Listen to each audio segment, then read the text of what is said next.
Hi everyone, my name is Jason Connery and I'm one of the patrons of the Scottish Youth Film Foundation. I am so sorry that I'm not with you tonight, but I know you're going to have a wonderful evening at the IMAX Theatre in Glasgow. I just wanted to send a wee message about the quality of films that I've seen.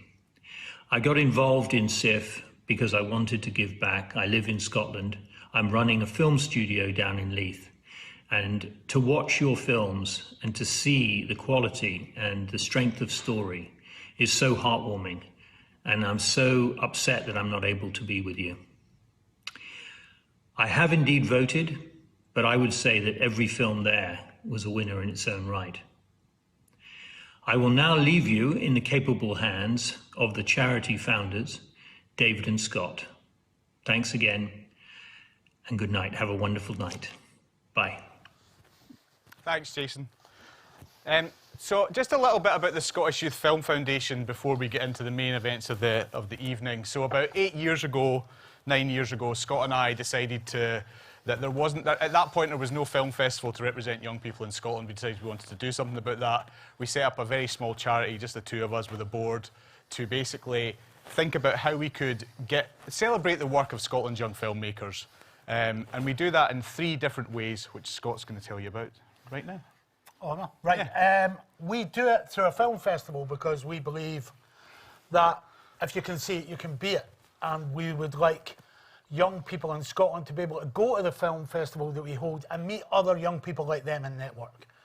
Basically, film festivals, as I'm sure the media professionals in the audience will tell you, are basically just about meeting people and creating your networks. So we created a film festival so young people could start creating their networks. The next thing we do is outreach. And the outreach work we do is to work with young people in Scotland who would not normally get the chance to make a film. So every year we do 2 or 3 outreach projects that take us across Scotland to work with young people who probably, for whatever reason, would maybe not get the chance to make a film. And this kind of comes from Scott and I's background, where we were never encouraged in the creative arts. My careers advisor, when I went to him and told him I wanted to be a journalist, looked at what I was good at academically and told me to be an accountant. And unfortunately, I thought that had gone, but more and more we're hearing stories of people who are still facing that kind of barrier today. So that's one of the main reasons. And even if they don't end up with a career in the media, this is the way we communicate now. It's good for young people to be able to know how to read and write using film. It's cinema literacy, and that's one of the reasons why we do what we do, and that's our outreach work. And the third thing is... Basically, education. So a film is now how you are mostly manipulated in the world. It is mostly how you get your news. It is mostly how you get your entertainment. Film and the moving image is the predominant art form and communication device across the planet. Yes, we still use text, but so many more people use film and the moving image on a regular basis. We go into schools, we teach young people how to read a film, how to realise how it manipulates them, and how, if they want their voice to be heard, they can do exactly the same thing. It goes back to what David was saying about why we do it. Basically, we come from dirt. We come from a very poor background. And even if we were a bit clever with a pen at primary school or secondary school, nobody said, you're a bit handy with that, what about Hollywood? Nobody ever says that, especially in central Scotland. And we think they should, because we think everybody's voice is equal and valid. So that's why we do what we do, is education. And we are also, you'll have noticed, a charity. If you give, realise giving to everything is hard. But maybe the next time, if you do decide to give, then have a think about us. There is a donate button hidden somewhere on our website. We don't do a lot of that sort of thing, and we don't ask a lot. So if maybe the next time you're thinking about donating to something, please do give us a bit of your consideration. So we've got a very, very short piece of VT which kind of shows what SIF is.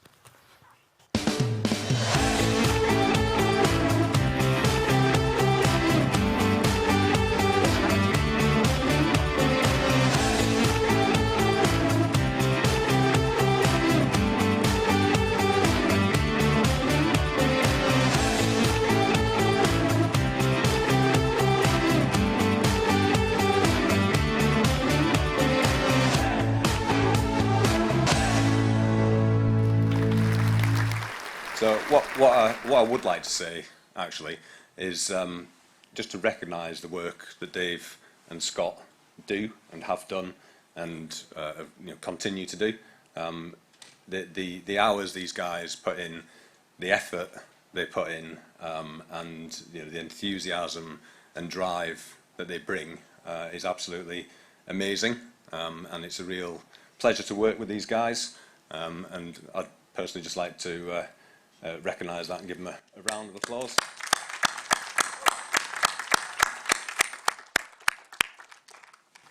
So I believe we're going to roll some film now. The state of our planet is broken. Humanity is waging war on nature. This is suicidal.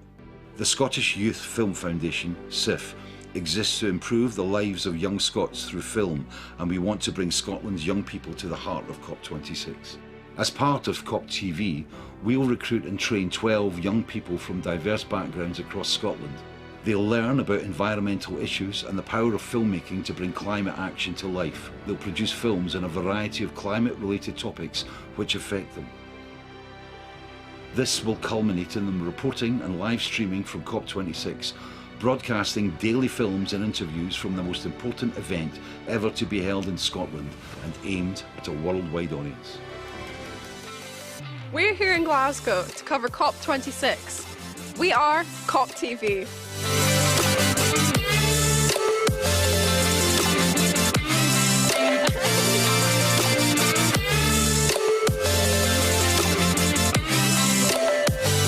Hi, I'm Finlay and you're watching COP TV.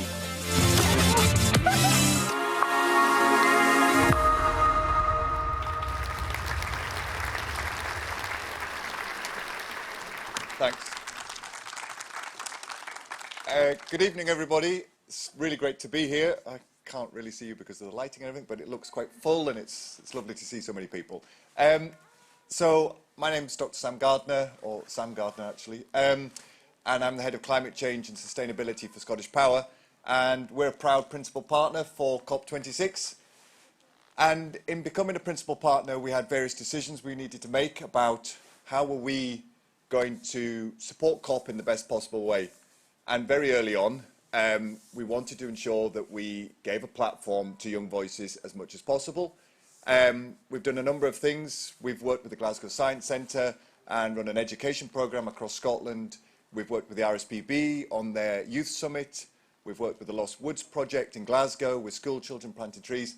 And perhaps most importantly, we've had fantastic partnership here with the Scottish Youth Film Foundation on COP TV, which is, well, you've already seen just a kind of taster of how exciting it is.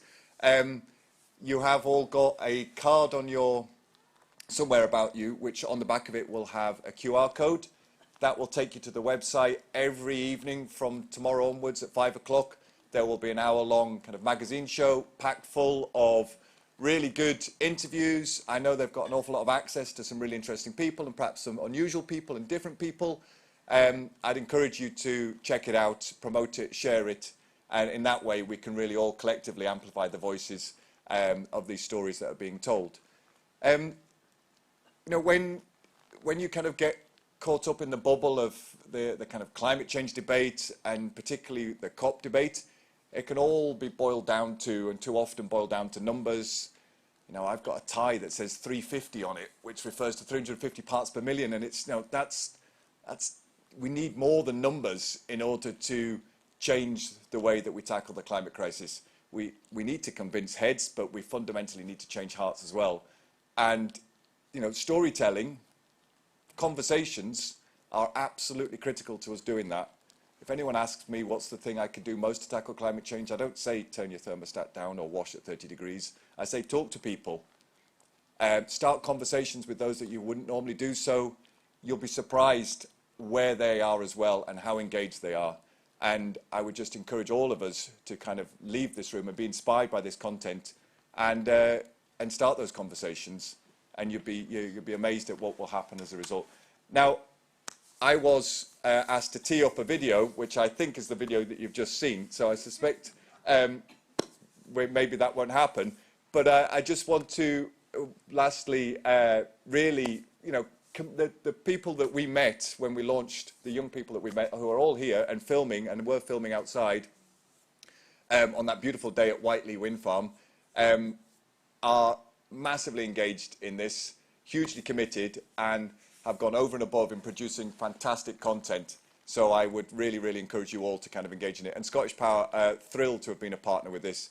We got approached to do all sorts of things with different people, but two things stood out about this. One, the professionalism of SYFF and the approach and the content and the history and everything that you've done to date, and the fact that this would be actually about providing a resource that would enable young people to get new skills, new experiences, and bring all of that back to COP and tell powerful stories. So COP TV, it's fantastic. Check it out every night from next week on Monday. Thank you very much. I'd like to introduce one of our other partners to the stage. So Scottish Youth Film Foundation wouldn't exist without partnerships. We're a very, very small charity. There's only Scott and myself on the board. We now have a great set of patrons as well. We're growing in number, but right from the very beginning, we've been partnered by a host of different organisations. I'm very pleased to say that one of them has been the National Library of Scotland's Moving Image Archive. We've done several projects with them now. We love the archive. If you've never visited it, please go there. It's a fantastic facility. There are the treasure of Scotland's film past is in there. And I'd like to introduce to the stage Dr. Emily Munro, who can tell you a little bit more about that partnership and various other things. Thanks very much, David. My name's Emily. I work as a curator of Moving Image in Scotland's Moving Image Archive. I'm really thrilled to be part of this competition. I think it's okay to say now that we were originally going to take in the winning films from Change Film Competition to become part of the National Film Collection. We've decided we would like all the shortlisted films to be part of the National Collection.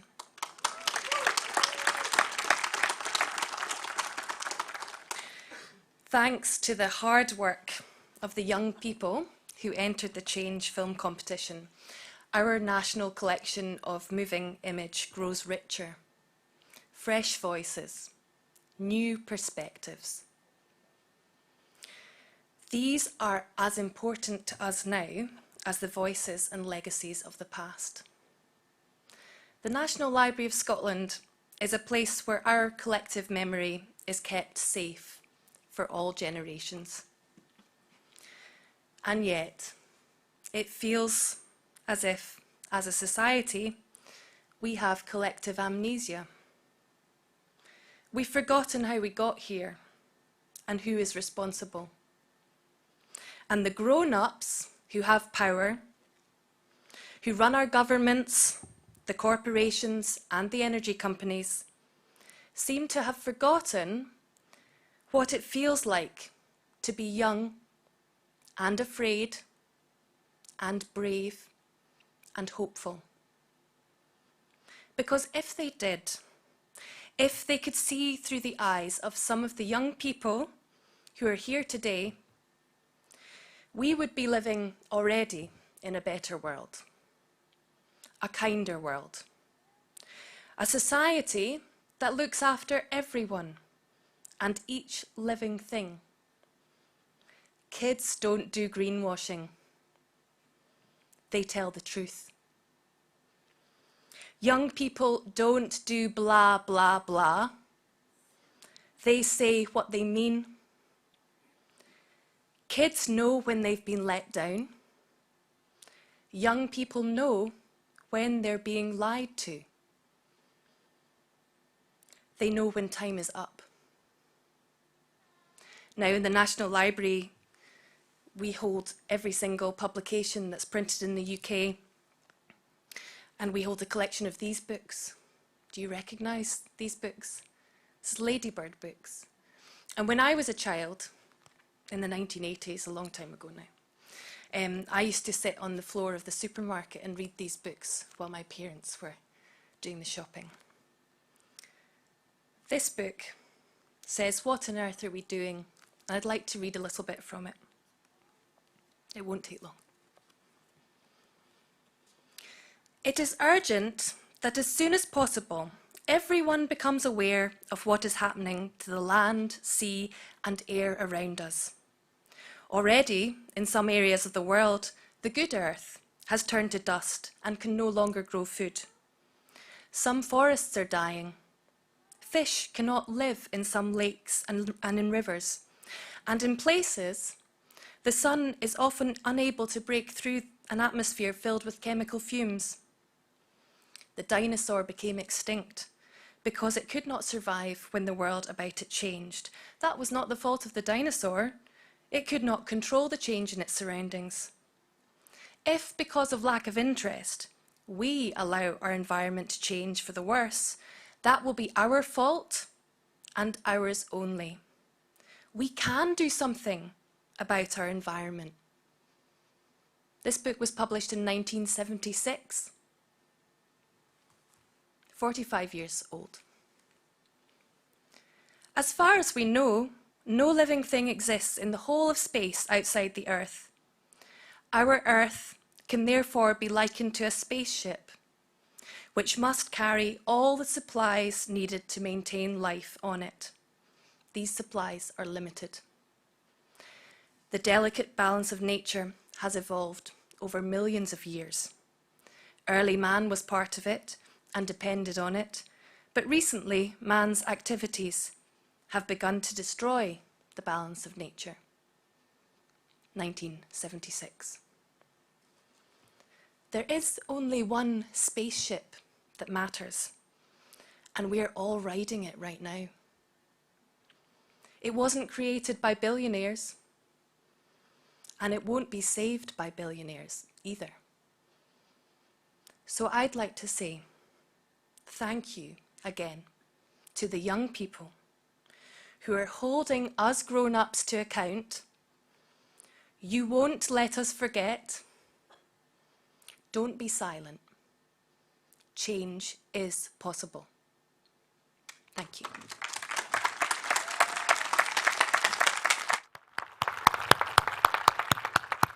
Thank you so much, Emily. That was absolutely stunning.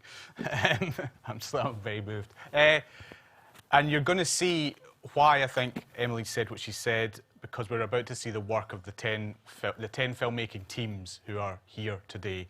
And we're going to see the 10 shortlisted films up on the big screen. I'm so chuffed that these films are going to be seen in this IMAX cinema. It's a fantastic space that we'll be seen. Scott is going to come and add something. I'm just saying I am moving from that seat to something up there. Oh, that's a good idea. Enjoy. These films are fantastic, and please enjoy them all. And this takes about 30 minutes, and then we will move on to the selection of the 2 overall winners. Thank you very much.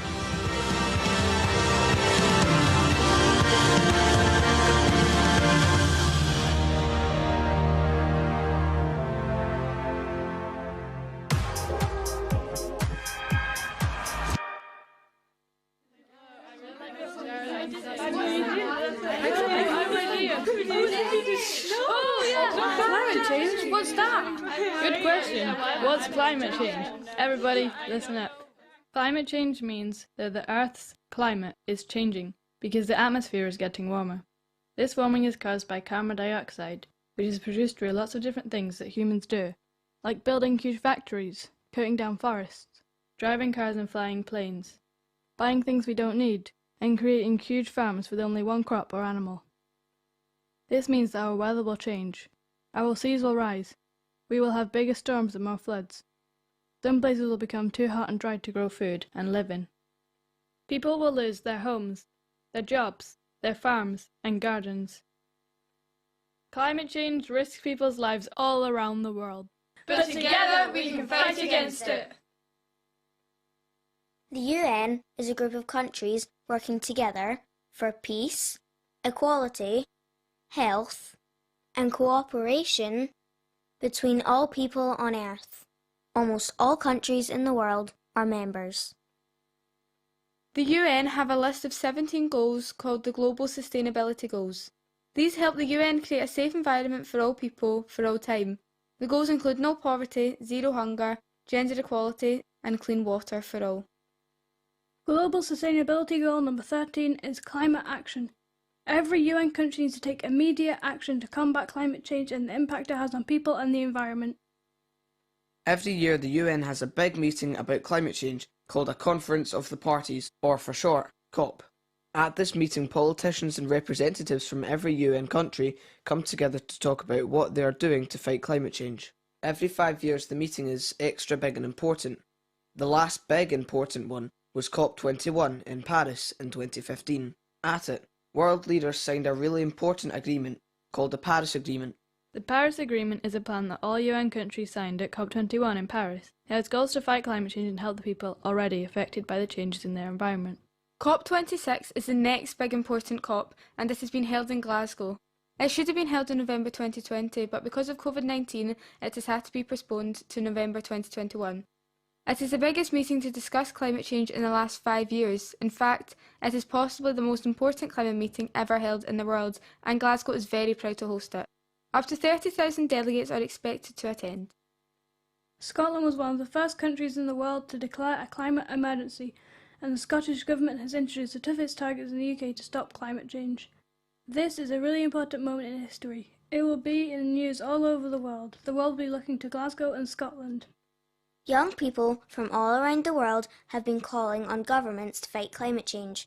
Autumn Peltier from Canada, Helena Gualenga from the Ecuadorian Amazon, Leah Namagarwa from Uganda, Vic Barrett from the USA, Greta Thunberg from Sweden, and hundreds of other people from all over the world, including Glasgow. Will you add your voice to COP26? COP26 according to a kid. Thanks for watching. Bye!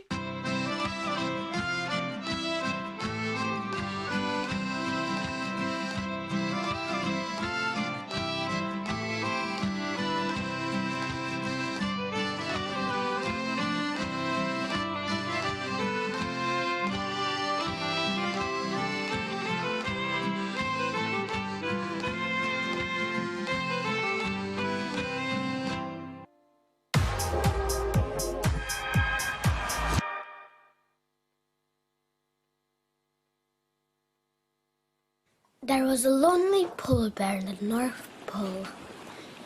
He was sad. The ice was melting.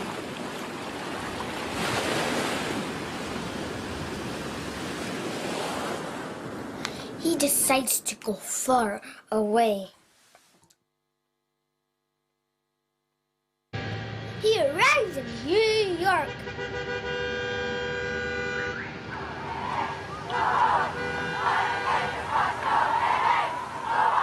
There was too many people for his liking, so he decides to go far away.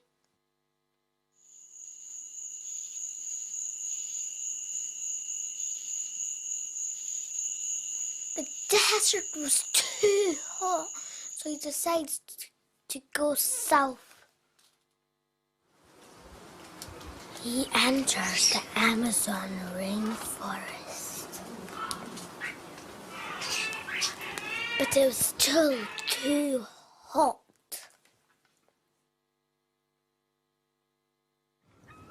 He got on the boat, kept on going. He finally found a cool place. Hooray!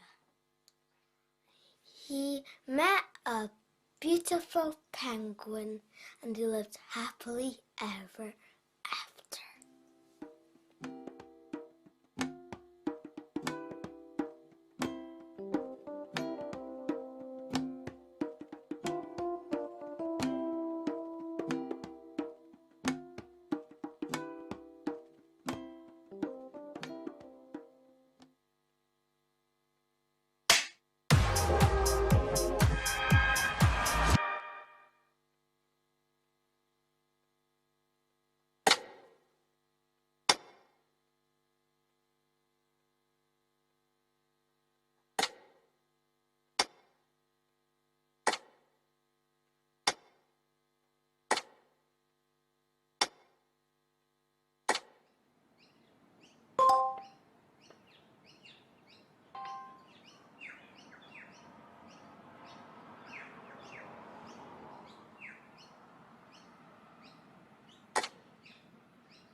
Good evening and welcome to the Worldwide News with Stephen Cade.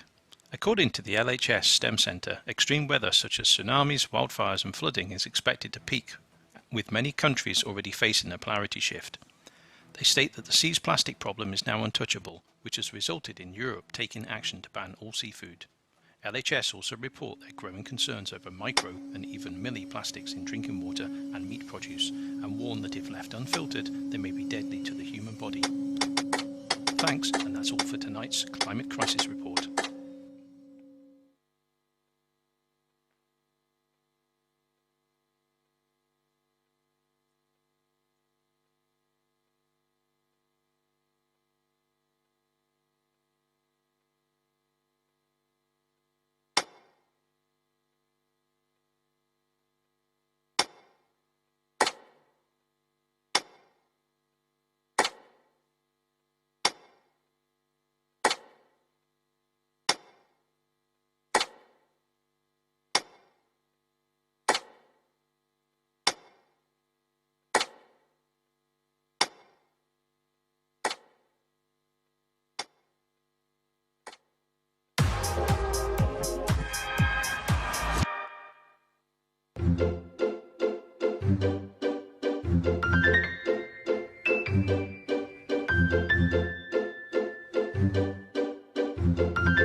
A new year.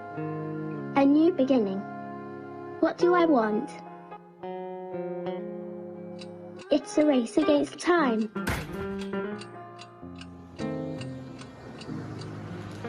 We really need to change direction.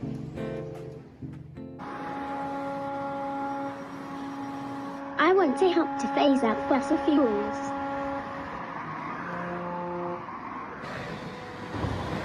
I want to help speed up the change to electric vehicles.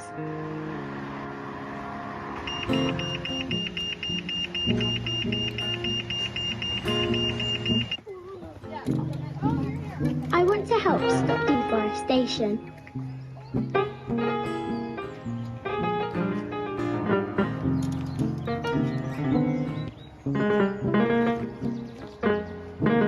I want to help encourage renewables.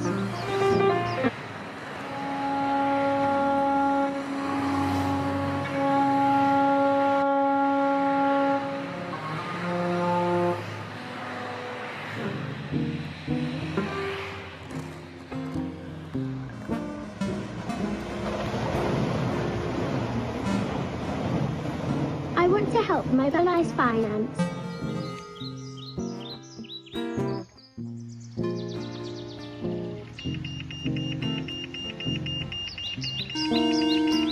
I want to help protect ecosystems.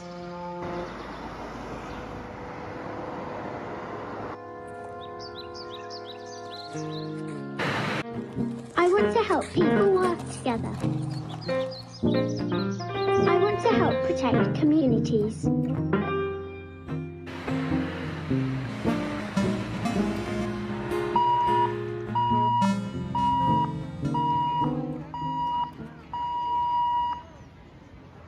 We must change almost everything in our current societies. The bigger your carbon footprint, the bigger your moral duty. The bigger your platform, the bigger your responsibility. Adults keep saying, we owe it to the young people to give them hope. I don't want your hope. I don't want you to be hopeful. I want you to panic. I want you to feel the fear I feel every day. And I want you to act. I want you to act as if you were in a crisis. I want you to act as if your house is on fire.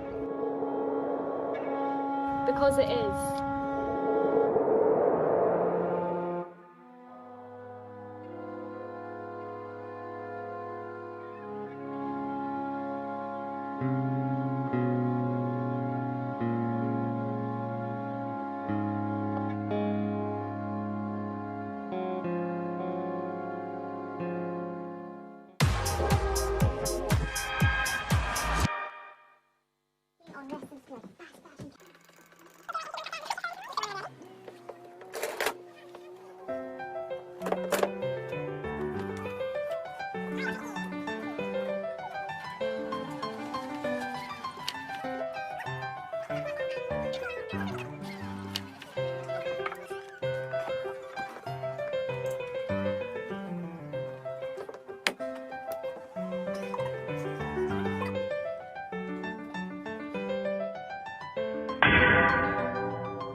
Total cost, planet Earth.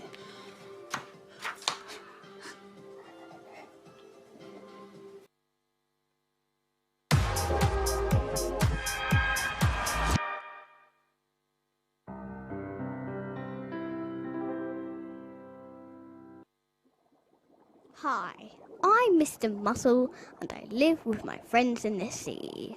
Hello! What do you think about climate change? I think that climate change is horrible. It is changing our lives. I fear that if nothing is done, us mussels may die out completely and become extinct. How does climate change affect you? Well, pretty much all of my life I am rooted to this spot. That means that when the tide goes out, I'm left on the beach. If the air is very warm, then, well, I may boil in my shell like bacon. I don't like to talk about it. Another thing is that because of more acidy water, because of climate change, I find it much harder to create my bigger shell. That makes me very vulnerable to hungry predators. What can humans do to stop climate change? There are millions of little things that humans can do to stop climate change. And that could be plant your own veg, buy local, lower the heating, get on your bike, reduce your food waste, recycle, and so much more. Save the mussels!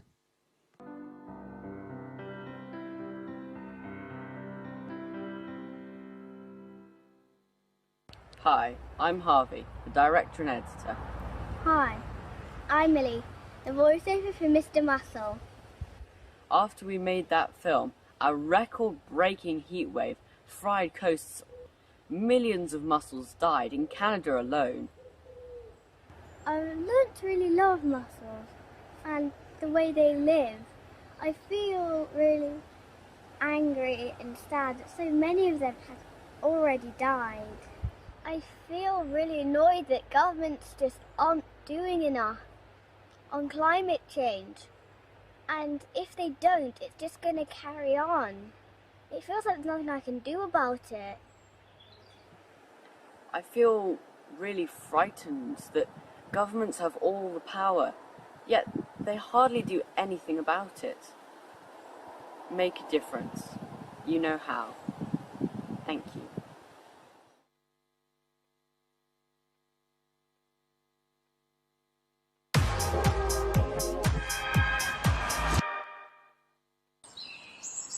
Exploring the woods where we live is something we all love to do. We are lucky we live so close to nature. The woods really help to fire our imagination. Trees start off as little tiny seeds. After a while, the seeds start to grow into saplings. After many, many years, a sapling grows into a huge tree, taller than most people. Trees just grow and grow and grow. They live for hundreds of years. Much longer than any of us.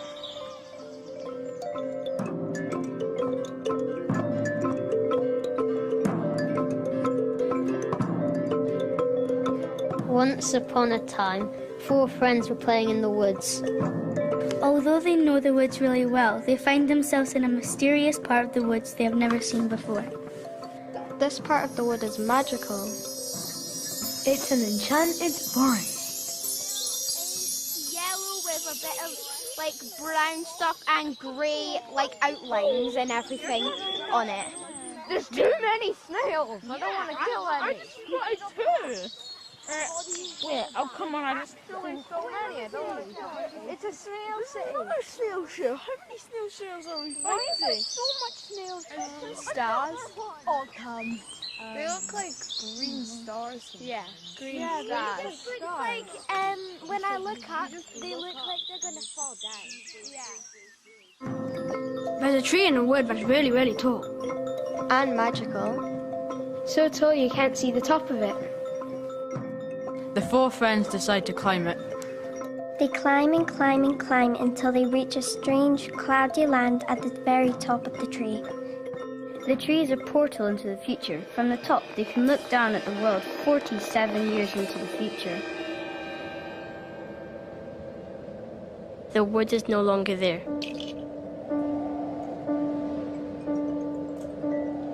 Even the favourite climbing tree is gone. Not only that, but from the top of the amazing tree they can see the whole of the Earth. Planet Earth is all covered in concrete buildings. There's so much plastic in the sea. Plastic bottles are everywhere. It's always raining. Icebergs are melting. There are so many landfill sites. And smoking factories. It's as if all the grown-ups has made this mess and headed off to Mars. Leaving us kids behind to sort it all out.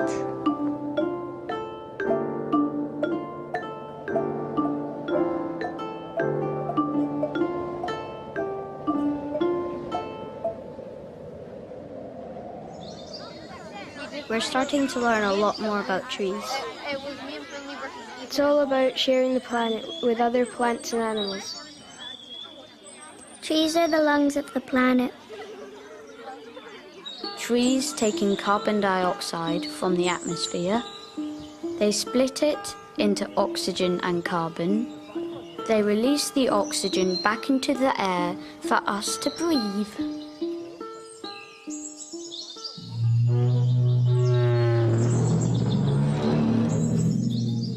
When they climb down the tree again, they are very sad and realize they must do something to stop this happening.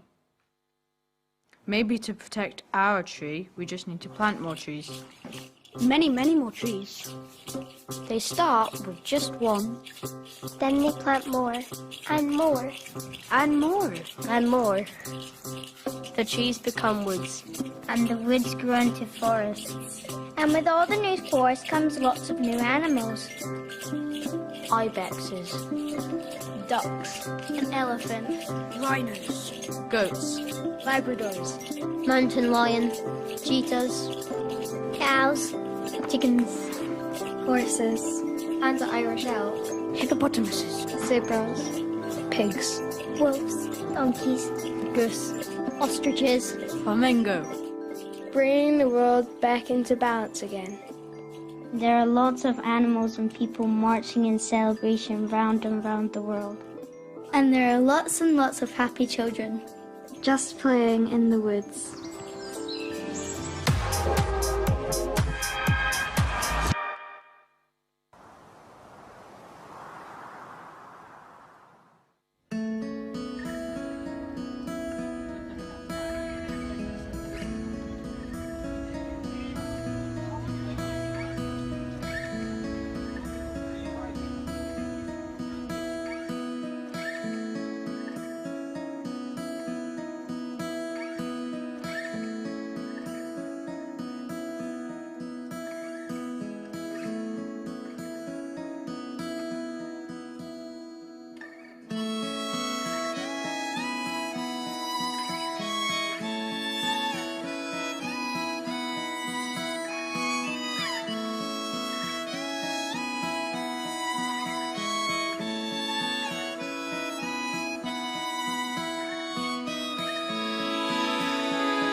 Oh, I've seen all of them before quite a few times, but it's such an amazing experience to see them on that a screen that size. And they were good the first time, but now they're just legendary. amazing. So well done. Another round of applause for all the young filmmakers, please. Fantastic work. And the name of that famous Scottish character, there can be only two. There's going to be two. Couldn't they really just pick one? So we're going to have two. And to present the first award this evening to one of those winning films, we'd like to introduce a lady who comes from our neck of the woods. She's always been a real friend to us, even in our early days when it was basically just us and popcorn. So can we hear a round of applause, please, for Fiona Hislop, MSP.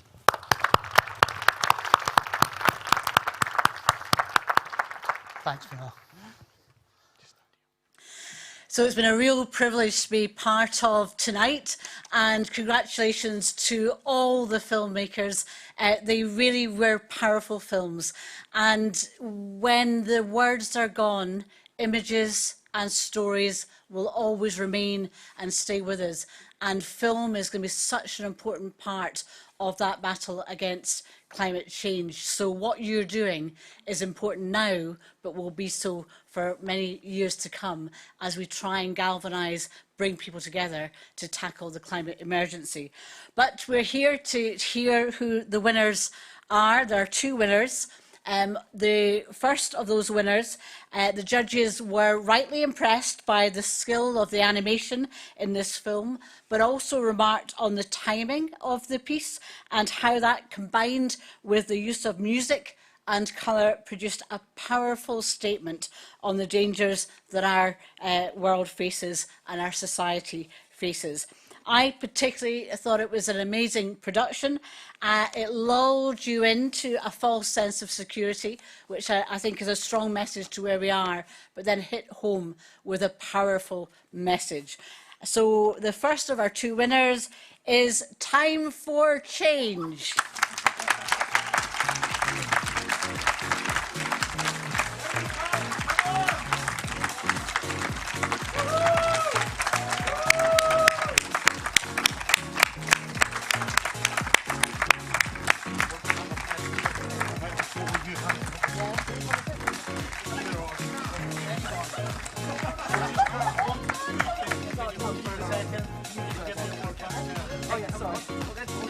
Oh, yeah.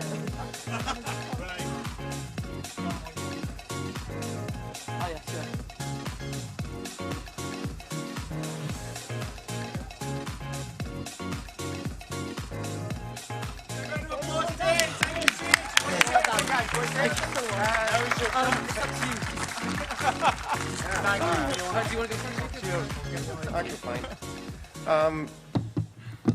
Thank you to Les and Dave from the Tromar Future Group for encouraging both of us to get to making this film, because I don't think we would have done it otherwise.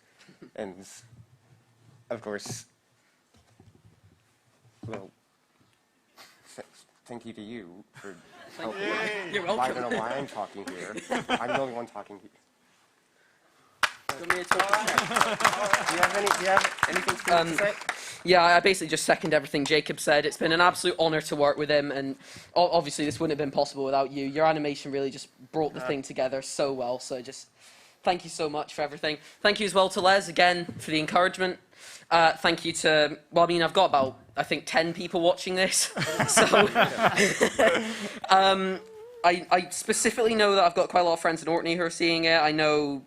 Angus, Leighton, I know you're watching. Thank you for watching along. Hello! Which camera are we using? And yeah, just thank you so much for this opportunity to you two as well. So thank you. Well done. Thank you ever so much for everything. I didn't even expect to get here, let alone win the thing. Thank you to my mom and dad and my sister for existing. Yeah, thank you to my mum and dad as well. Dad, I know you're watching from Iceland. Now we. I don't know how they would play them off in the Oscars. I was just going to say how that. How get them off? That's why the Oscars has that music that comes on. Yeah, Isn't it? we never even thought about that. We've not thought about that. Get off. Actually, they've got people in a village hall in Cromer watching this. Hello, Cromer. So we're just going to batter right on with the next award for the next. You know, they are equally good films, and to present this award, we have somebody I've admired for a long time, and I can't believe she's here, an actress, you know. Let's hear it from Miranda Richardson, please.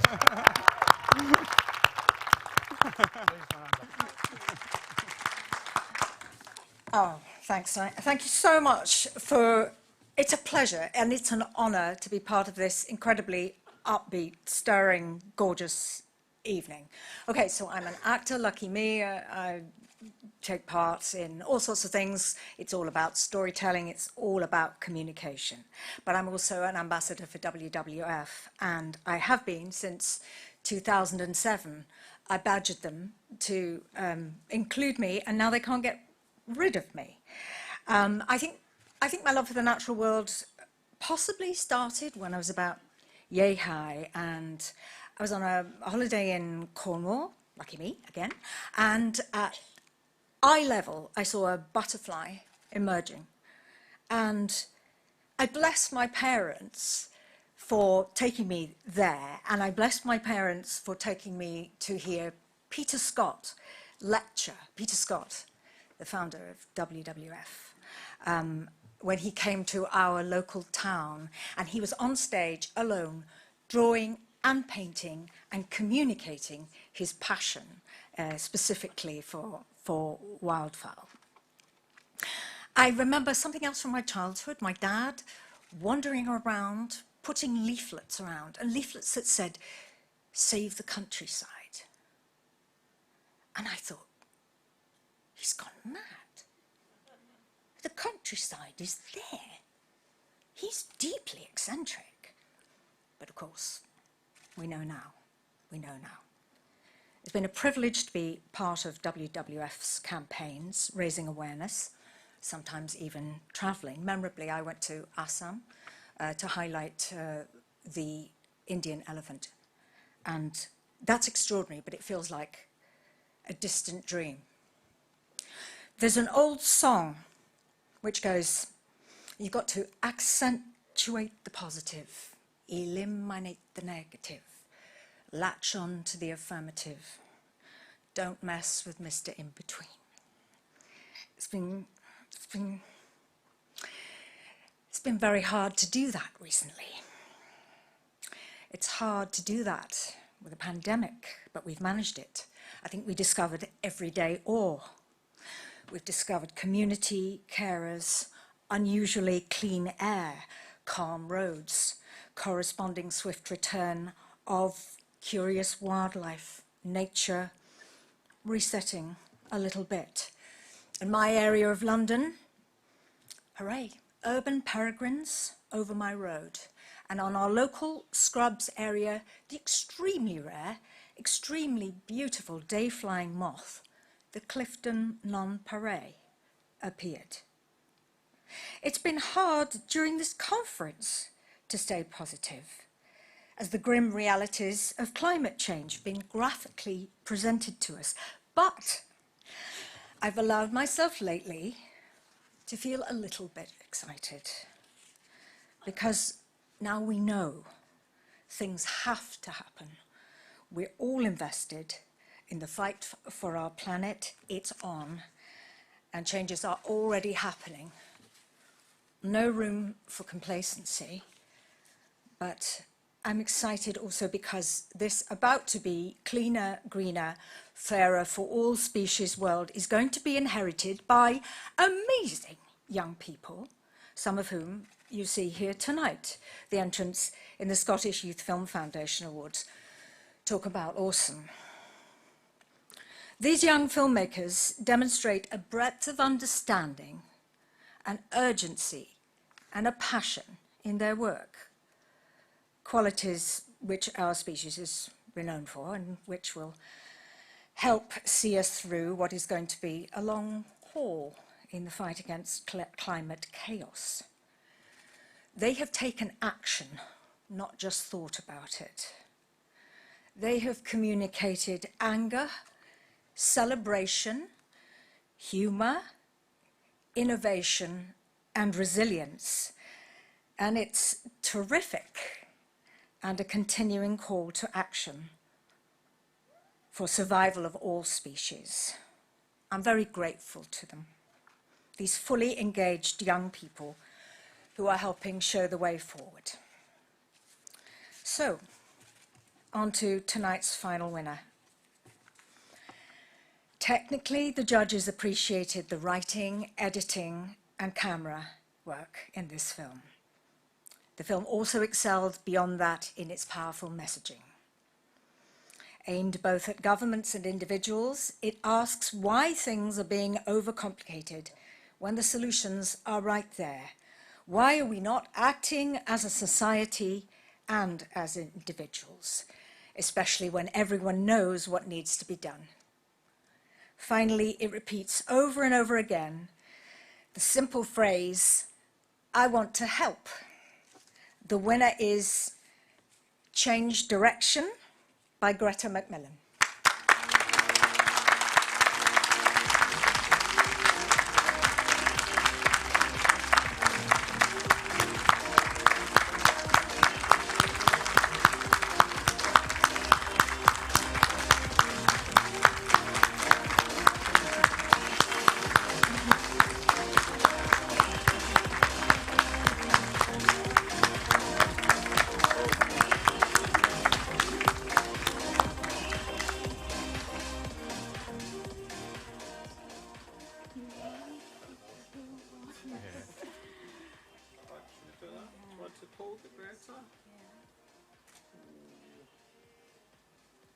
Round of applause for Greta.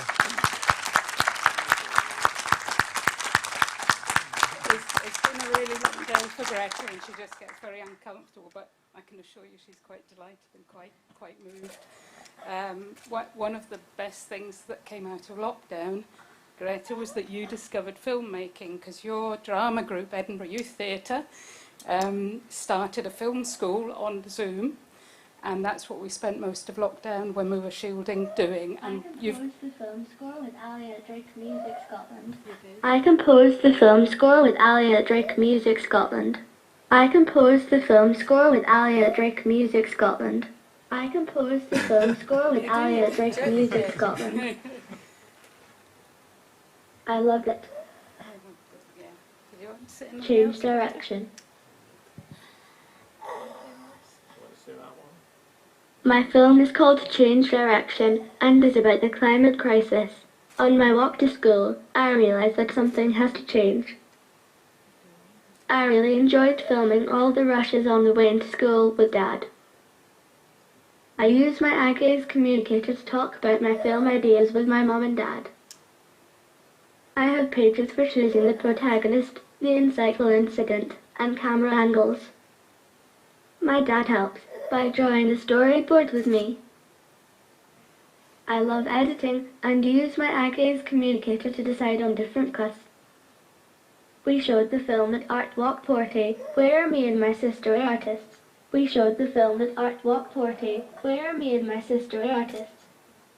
So Greta also has a 10-minute film on her website and her YouTube channel that explains exactly the process of how Greta uses her eye gaze community, largely to give us directions. We're the team that back her up, but there's lots of choosing of camera angles, there's lots of storyboarding, lots of editing, and the music as well, which she composes and plays with Drake Music Scotland. So yeah, we just love filmmaking, and Greta's so delighted to have found a way that her voice... Great visual storytelling. But it was great visual storytelling. It was good. Okay. Yeah, no, brilliant. Thank you so much.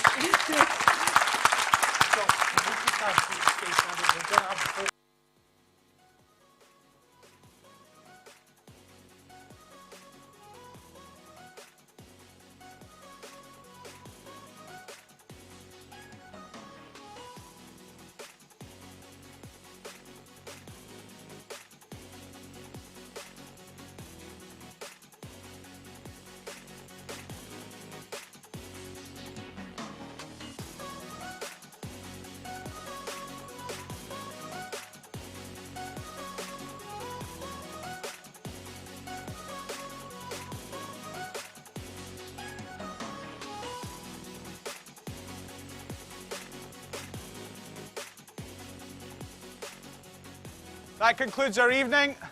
Thank you, everybody, again for coming. I hope you have a nice night. I hope you have a good rest of COP for those of you that are around for COP. And once more, last time, huge round of applause for the future of filmmaking in Scotland.